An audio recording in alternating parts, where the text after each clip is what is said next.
Cut piece যদি হয় তাহলে কিভাবে কাটবেন দেখুন। প্রথমত এরকম একটা বাঁশ দিবেন, বাঁশ দিয়ে আপনি সহজেই টি শার্ট পোলো শার্ট কাটতে পারবেন।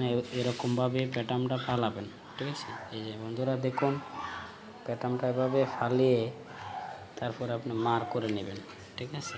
এই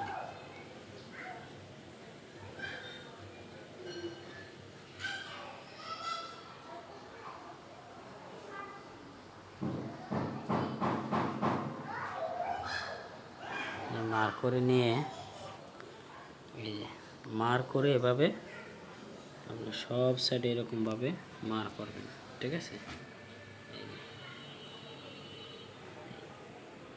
আমার মার করা শেষ, এবার কাটিং করতে হবে, ঠিক আছে। এই কীভাবে কাটিং করবেন দেখুন।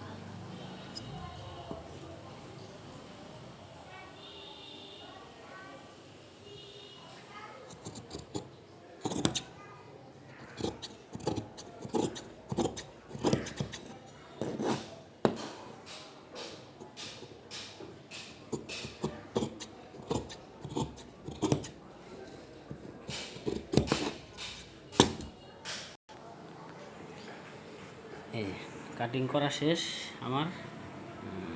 রিপ্লেসগুলো এবং সিঙ্গেল যেগুলো রিজেক্ট পার্টটা বেরোয় এভাবে কাটতে হবে, ঠিক আছে। এই যে আমি ব্যাক ফরম পার্ট কাটলাম, এই যে নিচে ব্যাক পার্ট। অবশ্যই একটা পার্ট সরে তারপরেও ফরম পার্ট কাটতে হবে, তাহলে কিন্তু আপনার নষ্ট হবে।